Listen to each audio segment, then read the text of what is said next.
Rahim. Alhamdulillahi Rabbil Alamin. Wassalatu wassalamu ala rasulihil amin Nabiyyina Muhammadin wa ala alihi wa sahbihi ajma'in. Allahumma allimna ma yanfa'una wa zakkirna ma nasina wa anfa'na bima 'allamtana wa zirna ilma. Wa la hawla wa la quwwata illa billahil aliyyil azim. Wa la hawla wa la quwwata illa billahil aliyyil azim.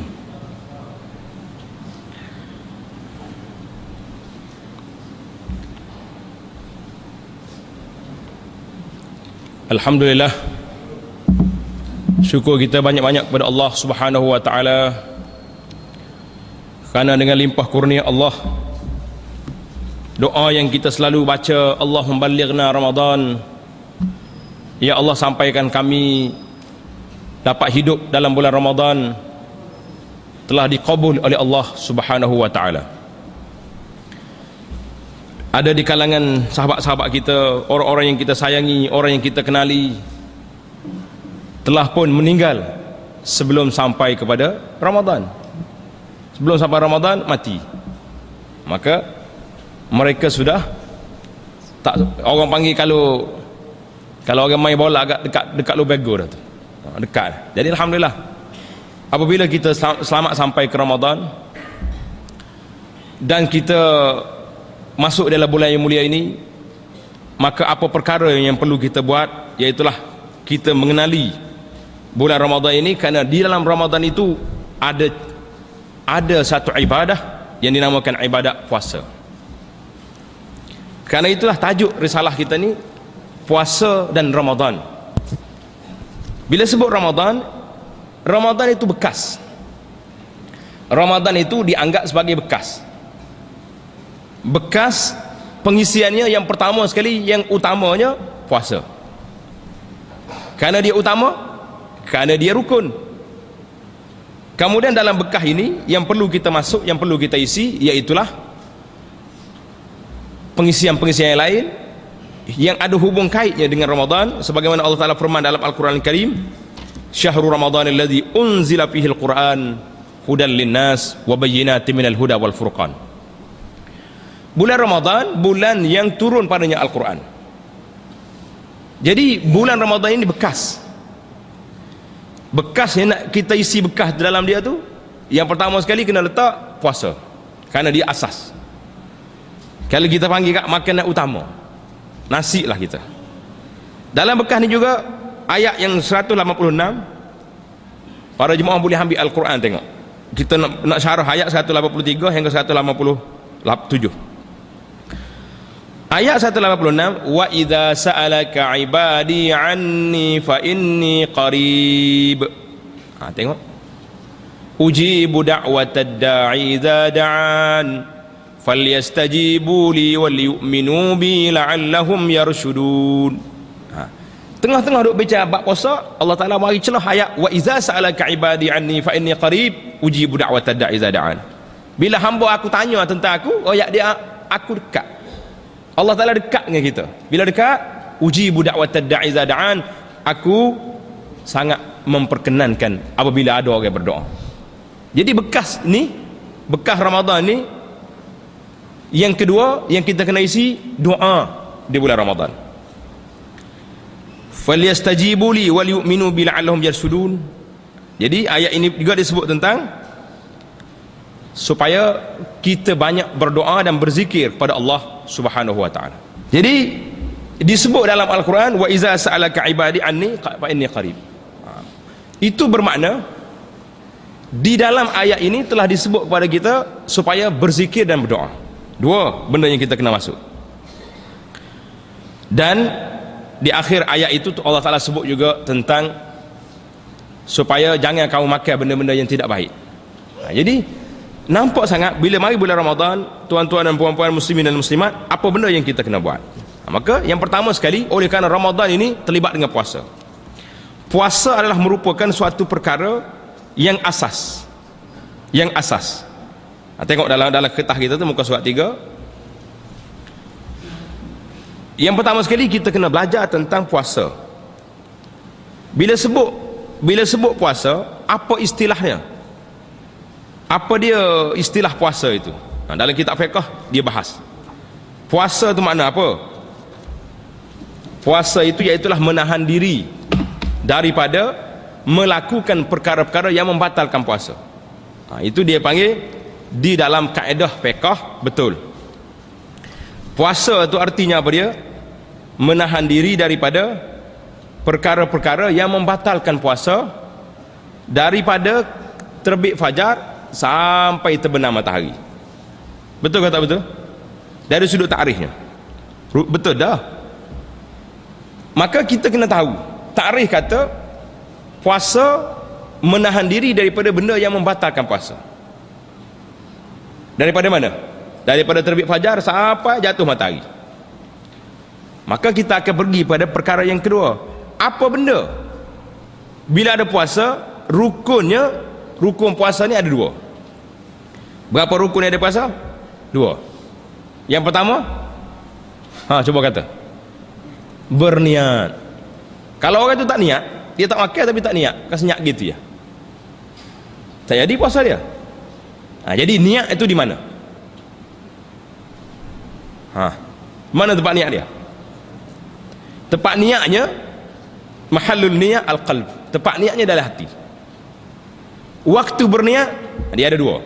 Dia macam cerita puasa ni macam orang pergi haji juga. Orang pergi haji tempat berniat lain. Apa ni? Waktu nak niat dengan tempat berniat dipanggil miqat makani, miqat zamani. Tempat nak berniat di miqat. Kalau orang Malaysia ni dipanggil miqat kanun manazil, naik kapal terbang. Itu tempat nak berniat. Tempat kita berniat di mana? Tempat niatnya dalam hati. Sama juga dengan puasa. Nak niat puasa di mana? Dalam hati. Waktu niat waktu malam. Puasa ni dia berbeza dengan puasa fardu. Puasa yang wajib ini berbeza dengan puasa sunat. Puasa sunat kita boleh niat pagi. Contohnya kita bangun lepas main subuh hari ni, berasa tak ada kerja apa ya, tak siwak kerja apa-apa lagi ni, rehat ya. Bila rehat, apa kita nak buat? Tanya orang khabar, orang tinon, ada gapo di dapur? Tak ada kau satu hari ni. Roti canai pun tak ada, roti segera pun tak ada.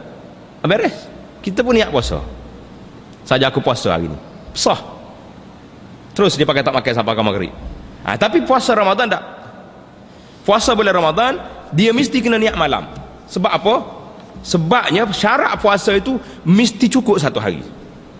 Syarat puasa mesti cukup sehari. Jadi kalau kita niat pukul 8, subuh pukul apa? 5.40, 5.50. Berapa jam dah kita terlepas? Berapa jam terlepas? Pukul 8, 2 jam 10 minit. Tak cukup puasa. Tak cukup satu hari, 2 jam 10 minit. Maka tidak sah puasa. Itu perbezaan di antara puasa Ramadan dengan puasa sunat. Jadi lepas kita mukadimah sikit, kita akan buka soalan. Orang perempuan muslimat sebelah tu boleh tulis kertas soalan kalau mai ikut pintu ni. Muslimin nak tulis juga. Nampak nakut sangat teh. Nakut. Dia hak payahnya tuan-tuan. Orang nak jawab payahnya. Nak nanya takut juga jadi masalah dia. Hak tidak payah alik jawapan kena payah. Berapa tempat dah kita pergi forum kau dipanggil, kalau di Kuala Lumpur dipanggil talk show. Talk show ni banyak soalan. Tak tanya juga orang, tak nanya. Kata apa tak tanya? Takutlah, malu lah macam-macam. Ini perangai orang Melayu. Dia tak tahu tak apa. Jangan tanya, malu kau orang. Nak kata apa ke dia. Maka kita tengok dalam kertas kita ni. Yang pertama sekali, rukun dia niat. Nak niat ni ada dua cara. Mengikut mazhab Syafi'i yang kita belajar daripada budak sampai hari ni, niat ini wajib pada bila tiap-tiap malam. Setiap malam kita kena berniat aku nak puasa esok. Kalau tak kata nawa itu sama dengan mulut tak jadi masalah. Hati tu. Niat dalam hati. Bila kita bangun sahur atau dekat nak tidur takut tak sedar sahur, kita niat esok aku berpuasa Ramadan. Kerana hadis Nabi sallallahu alaihi wasallam Nabi mengatakan man lam yubayyitu siyama minal laili fala siyama lahu. Siapa yang tak berniat, berazam nak puasa esok, maka tidak ada puasa bagi dia. Maknanya puasa fardu dia tak sah. Dia kaedah puasa fardu ni, jadi ke tak jadi, sah ke tak sah, tak boleh makan. Jangan sedar esok cokoh kedai kopi, kedai kopi Cina, kedai kopi Melayu tak buka tak? Sini tak buka, di Kuala Lumpur buka belakang. Beres, tak ada apa-apa. Alhamdulillah. Ini tuan-tuan kita kena bersyukurlah negeri kita sekarang ni. Kekalkanlah apa yang ada ni, jangan ditukar. Takut bimbel jadi lagu ni. Puasa dengan tak puasa serupa ya. Orang makan galik-galik belakang. Lo ni pun nampak lega tu ada rezeki tak? Ada juga kedah-kedah tak buka. Orang hak jual lelo di Tersebah di kaki lima, pukul 1 jual ada kuih. Manusia mana makan kalau tidak manusia tak puasa? Nak makan goreng kagak tak bila lagi pukul 1. Basi kuih ni. Itu cerita. Jadi bila kalau seorang ni tak niat, contohlah dia tak niat, dia sedar tidur esok, Allah ingatkan nak bangun sahur baru nak niat. Ambo tak puasa hari ni, pergi duduk cokok kedai gapo dia kedai apek mana-mana makan situ. Kisnya tak niat malah. Dak. Puasa wajib sama ada kita niat atau tak niat, gapo dia? Kita tak boleh makan. Cuma kena qada balik. Dia panggil al-imsak, kena mesti berhenti makan. Sama juga bila kita musafir. Lo ni orang musafir mudah ringkas. Nak makan boleh, tak si makan pun boleh. Pasal dia bagi, Allah Taala bagi hak. Dalam Al-Quran kata, "Wa man kana minkum maridan aw ala safarin fa iddatum min ayamin ukhra." Siapa-siapa yang sakit ataupun dia musafir, fa aftara, dia buka puasa, fa iddatum min ayamin ukhra, Allah Taala bagi kelonggaran. Dia boleh puasa hari lain. Mana boleh qada. Cuma kita sebagai orang Islam, ada adab ke tak ada adab kita? Ada adab. Adab kitanya berapa dia? Jangan duduk makan tengah orang lah. Ni mentah kalau kita tak puasa kat duduk di airport, puak awi.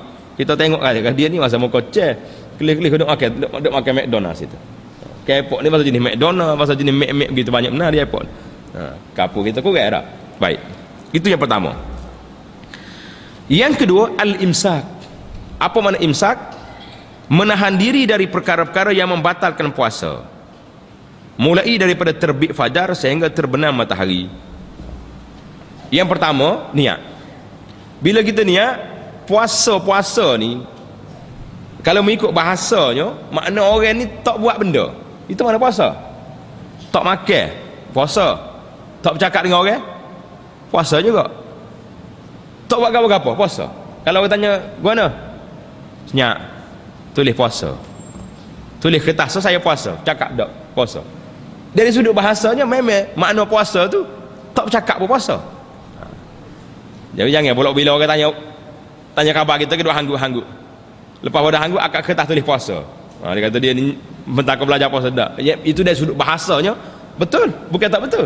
Dari sudut bahasanya puasa tu maksudnya menahan diri daripada perbuatan, perkataan dan tak makan minum. Masuk. Bila sebut dalam rukun puasa al-imsak, menahan diri daripada perkara-perkara yang membatalkan puasa. Hari ini kita nak tengok apa dia yang membatalkan puasa itu. Coba tengok sini. Perkara-perkara asas muka surat 4. Perkara-perkara asas yang membatalkan puasa ialah yang pertama, sebagaimana yang disepakati ittifaq ulama berdasarkan kepada nas Al-Quran Al-Karim dan hadis Nabi SAW, ada 4 perkara. Puasa ni yang membatalkan dia secara ijma'nya. Mana sepakat ulama ni berdasar pada nas Quran, nas hadis. Yang pertama sekali makan. Kalau orang itu makan, maka batallah puasa dia. Yang kedua, minum. Dia minum tengah hari. Ini kalau semua ni perbuatan ni kalau sengaja. Tapi kalau kita terlupa, balik-balik dahaga panas sangat dalam rumah kita, masuk dalam rumah tengok air duduk atas meja, ambil gelas bismillahirrahmanirrahim, perlu minum. Mari orang tino ke anak kita tegur, abah tak puasa hari ni? Astaghfirullahalazim, puasa hari ni. Jangan astaghfirullahalazim tu puasa kau hari ni, gerak wis gelas lagi. Tu kerja air dah tahu. Astaghfirullahalazim tu berhenti selalu dah, break automatic. Astaghfirullahalazim, puasa aku puasa. Tak apa, tak payah pergi kehat balik. Hak ada dah tu. Kata Nabi SAW, siapa dia makan kerana terlupa, maka Allah Ta'ala beri rezeki kepada orang itu. Sakahullahu, Allah Ta'ala beri makan, beri minum ke dia. Tapi jangan buat lupa. Lama aku hari ni buat mana nak suruh buat lupa. Letak tak makan di atas meja, tudung dengan saji, lolok kelip kerja tengah hari kan kamu. Terlupa. Hak ni bagilah. Hak terlupa sungguh. Hak lupa sungguh ni tak tahu, maka tak apa, tidak jadi masalah. Bila orang tegur, break. Banyak mana dia makan hari tu, rezeki dia lah tu. Nabi kata at'amallahu wa saqahullah. Tu hari makan, tu hari minum ke dia. Senang ke dia tak? Jangan. Tapi kalau buat lupa tak jadi. Yang ketiga, perkara yang membatalkan puasa yang ketiga, melakukan persetubuhan pada bulan Ramadan. Yang ni ayah-ayah, mak-mak kena tengok. Kalau anak-anak kita baru kahwin, nikah dekat dengan bulan puasa, kelih dua hari ni tepek semacam, tengah hari pun tepek, malam biarlah dia nak tepek. Nampak lain macam, kena beri nasihat dia. Abang, kalau bahasa jenis abang kak, angah, hai, sapah belakang rumah tu banyak tu, mari kita pergi nyapuh-nyapuh, beri kerja ke dia. Hari-hari cuti lagu ni, jangan beri tepek, bahaya. Sebab siapa dia apa ni, melakukan perbuatan ni, apa jadi?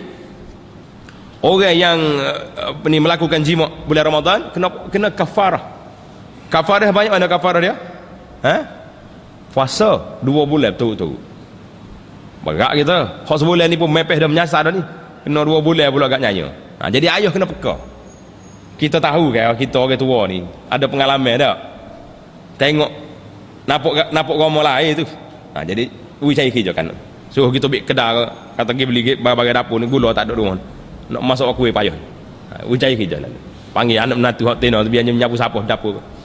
Tengok keadaan. Yang pertama sekali bahayanya, tapi timbul isu hari ni. Dia belajar dalam kitab fiqh. Dia belajar dalam kitab fiqh, siapa dia nak melakukan perbuatan ni tengah hari Ramadan, dia minum air dulu lepas tu dia buat. Subhanallah. Mudahnya agama Tuhan ni. Mudah tak mudah? Ada dalam kita kata tidak ada. Jadi dia batal dengan makan, lepas tu dia buat benda tu, maka tak kena kafarah. Jawab dianya, orang ni 2 kali haram. Yang pertama sekali, bila dia buat benda tu, dia tahu benda tu haram ke tak tahu? Dia tahu benda haram. Orang yang tahu benda haram, dia buat, dosa dia lebih teruk daripada orang yang tak tahu. Kalau tak tahu, dosa dia besar kita kata. Bila mari di mahkamah cara depan Tuhan esok, malaikat tanya, "Guana yang buat kerja pelik?" "Saya tak tahu, cik." "Tak tahu, tuan." Kalau tak tahu, habis tinggi, malaikat kata, "Bawa mu tak mengaji." Dah tak tahu kena mengaji. Jadi, tapi kalau tahu dah, mu tahu mu buat juga. Jadi, hukumnya itu berbeza dengan itu. Jadi, orang yang apa ni, yang makan dulu lepas tu dia buat kerja ni, dia tahu lah tu. Kalau tak tahu, sah dia tak buat. Kalau tak tahu, dia buat ke tak buat? Dia tak buat lagu tu, dia pakai jalan terus lalu, automatik cari apa, minum air apa lagi nak. Jadi dia panggil orang panggil perbuatan lagu ni dia panggil helah syaitan. Helah apa? Helah syaitan. Syaitan mari ajar, kamu tak apa, puasa boleh qada sehari lah, tapi kalau kena kafarah 2 bulan, makan dulu lepas tu buat. Supaya dari segi hukum Allah SWT, sesiapa yang melakukan perbuatan ini dalam keadaan dia tidak berhak melakukannya. Dia bukan orang musafir, dia bukan orang apa, dia buat di rumah dia makan nasi 4 pinggir, lepas tu dia buat, kafarah tak lepas daripada hukum Allah Subhanahu Wa Taala. Walaupun ada pandangan ahli fiqh mengatakan kena, bagi hamba orang ni tetap kena kafarah sebab dia buat dalam keadaan dia sedar, dia buat dalam keadaan dia tahu benda tu haram. Jangan main. Kerana itu banyak lagi peluang-peluang lain kita kena buat. Kenapa nakal sangat, pergi pusinglah lain. Kalau tak pusinglah lain, orang ni akan jadi masalah. 3. Yang keempat, apabila orang perempuan ini mari haid, maghribnya 7.25, 7.20 minit keluar darah, jawabnya assalamualaikum, batal puasa dia hari tu. Dia kena qada balik hari tu. Tak kata beres pasal 2 minit lagi dah, tak ada 2 minit, setengah minit lagi belum azan, keluar haid, maka batal lah puasa dia. Ini kelonggaran Allah Ta'ala beri kepada orang perempuan. Pasal apa? Bila orang perempuan haid dia tak boleh puasa.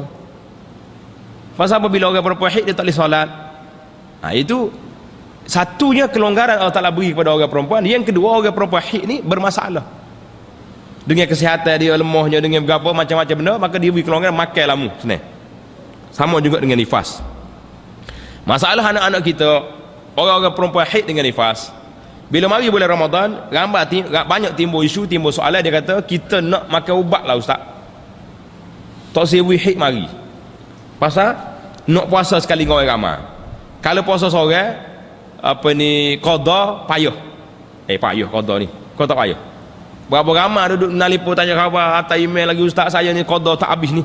Buat macam mana? Ramadan mari dah. Oh, jawab dia berdosa kalau sama tangguh tu. Buat benda lain boleh.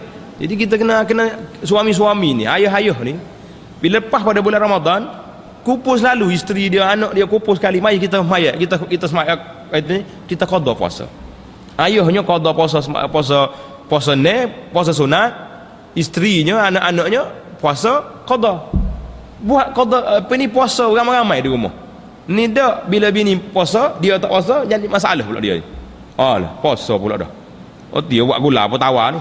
Marah balik dia ke orang dapur. Memang hak dia, tidak kata halang tapi dari sudut adabnya, kira bicaranya, tak bolehkah kita bertolak ansur dengan anak-anak kita, dengan keluarga kita, bahawa ini adab, ini peraturan, ini benda yang kita boleh buat. Banyak sarah tak ada habis pula kita ni. Yang ketiga, perkara-perkara lagi yang boleh membatalkan puasa mengikut mazhab Syafi'i, tambah daripada 4. Hak 4 saat ni semua mazhab. Tak ada mazhab kata tak batal puasa. Dengan makan, dengan minum, dengan jimat, dengan marihid. 4 mazhab semua setuju. Hak ni, hak yang kelima ni, perbincangan kita dalam mazhab Syafi'i sahaja. Dia kata apa? Sampai sesuatu ain ke dalam rongga, ke dalam al-jawf, melalui liang yang terbuka. Dalam mazhab Syafi'i kata liang yang terbuka tu apa benda? Maksud ain sesuatu benda yang boleh nampak. Biji sawi kecil pun nampak, kau tak nampak? Kaca butir lagi nampak. Apa lagi benda-benda yang maknanya nak benda tu ada ain, ada benda yang nampak dia tu. Kalau angin tak apa, angin saja. Kalau angin candu jangan. Ada juga orang berfalsafah, dia kata isap okok tak batal puasa. Sebab dia kata dia asap. Tuan-tuan kata asap. Jadi kalaulah asap, dalam asap dia tu, kalau kita sembuh, dia ada ubat pengetes dia. Di hospital masuk seminar tu dia sembuh. Bila kita sembuh masuk tu, dia punya kabel lah, dia punya gapo dia racun dalam tu penuh dalam tu. Banyak sekali ada. Beribu kat jenis racun ada dalam tu. Cuma kita ya cerdik kita sombak dalam kok kita. Nak kata mana? Tak. Maka sempena dengan bulan Ramadan ni, bulan yang mulia ini, kalau boleh tengah hari kita boleh tak isap okok, sambung pak malam. Oi, ada juga hujah. Dia kata ustaz kalau tak isap okok mengatuk. Tengah hari puasa tak ngantuk tu, tak isap, makan pun duk. Ngantuklah sikit-sikit dah. Hujah ni dia panggil hujah syaitan mari ajar. Supaya kita jangan tinggal benda karut tu. Jangan tinggal. Itu ya hujah dia ni. Jadi tengok dalam kitab ni kata maksud al-jawf, sampai ain satu benda ke dalam rongga al-jawf. Maksud al-jawf dalam mazhab Syafi'i iaitu otak ataupun apa yang berada di antara bawah halkum sampai perut. Masuk dalam halkum sampai perut tu dia panggil jauh. Maksud liang yang terbuka iaitulah mulut, telinga, kubul, dubur. Sama ada lelaki atau perempuan, tak kira. Ini dipanggil mazhab Syafi'i kata rongga tu apa? Rongga tu iaitulah benda yang masuk al-jauh tu, masuk ke otak. Mana kalau kita seduk ke hidung ni sampai ke otak, batal puasa. Ataupun daripada bawah halkum ni, bawah halkum sampai ke perut, batal puasa. Maksud liang yang terbuka iaitulah mulut terbuka, telinga, kubur dan dubur. Oleh itu, ni huraian di bawah, tengok dalam kitab tu, setitik air yang masuk melalui telinga membatalkan puasa kerana ia adalah liang yang terbuka. Setitik air ni, air kalau masuk telinga dalam mazhab Syafi'i dia boleh pergi ke dalam, batal. Tapi kalau korek telinga, batal juga. Korek telinga dia pergi dalam, kau pergi sekat tepi tu ya. Kalau pergi dalam pecah telinga tu, kau tak pecah, salah tekan sikit pun pakai hospitalan lah kita. Itu dia lain. Masuk air dengan ngorek tu tak sama. Tetapi setitik air yang masuk ke dalam mata tidak membatalkan puasa kerana air adalah liang yang tak terbuka. Itu ini dalam kitab fiqh. Suntikan di lubang dubur, orang panah doa ni dia masuk ke bawah, membatalkan puasa kerana ia adalah liang yang terbuka. Suntikan pada orat, orang ni sakit demam, pergi klinik, doktor kata puasa-puasa ni nak suruh cepat boleh terawih, kita injek cocok lah. Kalau pengak dia ikut jarum sini, apa jadi? Dia kata apa situ? Suntikan pada orat tidak membatalkan puasa kerana orang adalah liang yang tidak terbuka. Begitulah seterusnya. Jadi pergi ke orang ni tak masuk dalam perut, dia masuk ke lorong dia ya. Maka tidak batal puasa. Jadi di sini tidak menjadi masalah bagi kita siapa-siapa yang nak pergi klinik kena injek tengah hari, tak batal puasa dia. Semua ini disyarat dilakukan dengan sengaja, kias pada makan dan minum, mana benda-benda hak batal tadilah. Sekiranya lalat atau nyamuk atau debu jalan masuk ke dalam al-jawf, masuk dalam rongga kita, maka puasa tidak batal. Kita berjalan mari lalat pong masuk dalam hidung, perut pas dalam perut, tak batal. Siapa dia nak makan lalat? Ada orang nak makan lalat? Nyamuk ke? Bukan makan dia kita kebal masuk nak tahan tak ada. Orang panggil napis tak kuat, betul bulu hidung pula tak banyak. Ini kerana untuk menghindarinya adalah sangat susah, yang masyakkah. Begitu juga dengan menelan air liur. Tengok setengah anak-anak kita ni kalau duk main bola ludah air liur 10 kali sehari, 10 kali seminit. Telan air liur tak jadi masalah. Tetapi jika ia menelan air liur yang bernajis, seperti gusi yang terluka, air liur yang najis, air liur basi itu, walaupun air liur itu jernih dan dia tidak membersihkan mulutnya, maka puasanya batal. Sekiranya dia berkumur atau memasukkan air ke dalam hidung, atau air itu termasuk ke dalam jawf, masuk dalam rongga dia, maka ia tidak batal kecuali jika melampau. Komo-komo ni kan Nabi kita suruh komo-komo ambil uduk ni, masuk air dalam hidung, kecuali bulan puasa jangan terlalu kuat sangat saya masuk. Jadi kalau ada sikit masuk dalam tu tidak membatalkan puasa. Ini dia panggil dalam kitab kita ni, dalam kitab mazhab Syafi'i, dalam kitab Al-Fiqh Al-Manhaji, sekiranya terdapat sisa makanan di celah-celah giginya, lalu ia digerakkan oleh air liurnya tanpa sengaja. Maknanya kita tengah duduk semayang, tiba-tiba mari celah gigi sini keluar, nak keluar tak boleh, dia telan sekali dengan air liur, tak batal puasa dan tak batal semayang dua-dua. Orang tak panggil makan waktu tu, tertelan benda yang sudah ada dalam tu, bukannya ambil ke sombak dalam mulut. Sekiranya ia dipaksa untuk makan atau minum, orang paksa tak berdiri tengok, mu tak makan tembok, makanlah tak apa, tak batal puasa dia. Ni tak tahannya orang tak paksa pun makan juga ni, tak goknya tak, siapa dia paksa je. Yang keenam, muntah dengan sengaja. Gitu korek dalam hidung, korek dalam mulut sampai dia keluar muntah, maka batal puasa dia. Kalau muntah tak sengaja, kita demam pening kepala tiba-tiba muntah keluar, tidak batal. Yang ketujuh, mengeluarkan mani. Sama ada melalui perhubungan, bukan jima'. Kalau jima' tu hak ijma' ulama' dah batalnya. Hak ni hak tidak jima', lain pada jima'. Pergi tengok cerita, kau tengok gambar comel-comel, pergi tengok orang kedai pasar pagi, maka apa jadi dia kata, air mani keluar sama ada dengan perbuatan berkucup, duk dakak tengah hari puasa, dan seumpamanya, atau dengan tangan. Apabila seorang berbuat dengan demikian dengan sengaja, puasanya batal. Jika tidak disengajakan, dia mimpi, tak apa. Ataupun dia tengok, biasalah syaitan ni, tapi syaitan boleh puasa tak ada, nafsu tu ada, dia tengok orang tina dia, nak kawal tak boleh tengah hari, nak pergi dekat tak berani, takut jadi benda lain, tubik masa tu. Itu tiada, tidak jadi masalah. Yang ketujuh, na'udzubillah, orang itu gila, tengah duk puasa gila, maka batal lah puasa dia, atau murtad, na'udzubillah. Kedua-dua perkara tersebut juga menghalang daripada puasa. Ini kerana orang yang berpuasa dalam keadaan itu telah terkeluar daripada kelayakan beribadah. Jadi itu sebabnya puasa. Jadi memandangkan masa kita sudah dekat dah dengan Jumaat ni, untuk mengetahui fatwa semasa. Hak saat ni fatwa dalam mazhab Syafi'i.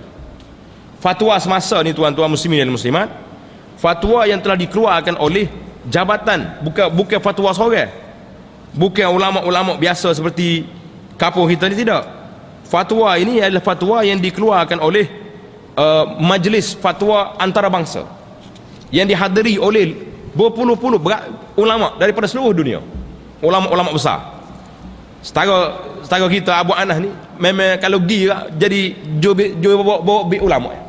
Itu cerita dia. Ulama ni kata apa? Dalam persidangan dia tu, dia kata apa? Benda-benda yang tidak membatalkan puasa, benda baru. Cuba tengok dalam kertas kita ni ada, kita baca secara ringkas. Ubat titis mata, mana kalau orang sakit mata dia masuk ubat. Titis telinga dan basuh telinga, semuanya tidak batal. Itu benda-benda hak baru ni. Pasal khilaf ulama dalam masalah ini, sewaktu dia kaji, Rongga-rongga tu apa dia benda? Apakah semua benda hak belum best ni dia pergi ke jalan perut belakang? Dia naknya al-jawf tu al-maidah. Jawf tu al-maidah. Jadi penjelasan dia itu di antara benda-benda yang tidak batal puasa. Tuan-tuan boleh baca dalam fatwa ni. Orang yang apa ni lelah asma. Injek kita cerita tadi. Injek memang tak batal puasa kecuali masuk air glukus dia panggil. Air glukus orang hospital. Hak bubuh orang tak payah boleh hidup sebulan tak makan, tak minum tu. Air yang mengenyangkan. Itu ulama mengatakan batal tu sebab walaupun dia tak masuk dalam perut tapi dia pergi dalam orak dia tu menyebabkan dia jadi kenyang. Jadi kenyang. Jadi hak tu dia kata batal puasa. Adapun orang sesak nafas. Orang asma ni, dia bila dia sesak, dia kena sedup dia punya inhaler dia tu. Jadi kebanyakan ulama semasa mengatakan tidak batal puasa, sedup benda tu. Jadi untuk mendapat penjelasan yang lebih panjang dalam masalah ini, tuan-tuan dan puan-puan, belilah kitab kita ni. Nama dia Remeh-Temeh tentang puasa. Remeh-Temeh tentang puasa ni. Beli kitab ni, baca 2 mah. Kalau hak mana tak dia nak baca, CD yang hamba sudah bentang satu kertas mengenai persoalan semasa tentang puasa. CD ni dalam bentuk ada gambar tulis sekali. Balik buka CD tu rumah, dengar, tengok apa dia benda yang batal, apa benda yang tidak batal mengikut pandangan ulama-ulama antarabangsa zaman lo ni. Dia kadang-kadang ulama antarabangsa ni dengan ulama kapur ni geser sikit. Jadi kalau geser antara kapur dengan antarabangsa, kita pakai hak antarabangsa lah. Pasal hak kapur ni dia pakai buah lama. Orang naik dia pakai, kalau naik cerita kat jalan dengan utara. Orang lain jalan yang kapur tu itu perbezaan areanya. Tidak kata tak boleh pakai buah kapur, tidak. Cuma dia panggil cara tempatan, cara pemikiran zaman globalisasi ini. Biarlah kita lebih ke depan dalam masalah ini. Jadi oleh kerana masa sudah tamat, jadi kita buka peluang pada soal jawab. Ada soalan silakan. Kalau muslimat tu atas, ketah kat bawah tu. Kau apa? 20. Ada 5 minit lagi dah masa. Saya dah. Boleh tanya.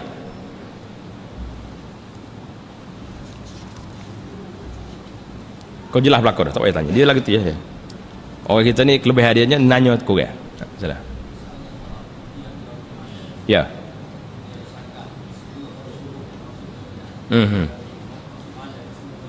Sebelum subuh. Boleh lah. Betul. Jadi soalan yang pertama dia kata waktu niat malam tu maksudnya sebelum subuh. Ya, kalau kita bangun sahur tu, kita niat masa tu dah setempat lagi. Yang pentingnya sebelum azan, sebelum masuk fajar. Bila fajar mari tu, kalau tak niat lagi orang pada waktu tu masuk dah. Dia panggil hari tu sudah masuk dah sikit. Jadi kita tertinggal beberapa minit, beberapa jam situ. Boleh bangun sahur tu niat, comel lah tu. Pasal itulah ada lagi mazhab Imam Malik, dia ajar niat sebulan. Mazhab Maliki dia niat sebulan.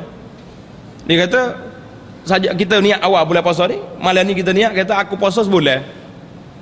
Kalaulah sekiranya tertinggal, hak patutnya kita ikut dia tak malam kita ni lah, ikut mazhab kita ni. Tapi kalau salah tinggal, tak okey lah kita nak kata Imam Malik pun tak betul juga sebab kita juga. Boleh kata lah gitu. Apa Imam Malik ni? Niat sebulan, tak pernah sabar. Kawan. Jadi kita terima pakai hak tu, insya-Allah taala puasa kita sempurna sebagaimana hak lain. Ya. Ada lagi soalan? Ya. Lepas zuhur. Dia gini ya. Masalah al-siwak, gosok gigi lepas pada zawal, lepas pada zuhur ni dalam mazhab Syafi'i kata makruh.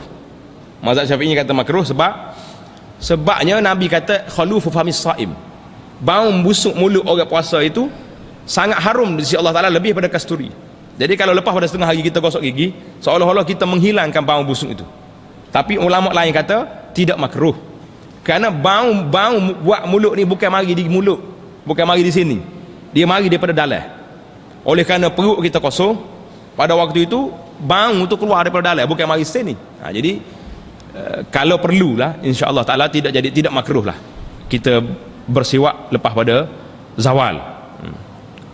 Cuma kalau guna ubat gigi kena hati-hati, jangan sampai telan air tu. Kalau guna ubat gigi jangan sampai tertelan air liu. Jadi kalau comel tengah hari ni tak sedap guna ubat gigi lah. Gosok saja ya dengan kalau beruh lah, kalau dengan kayu siwak tu kayu siwak. Nah, sila.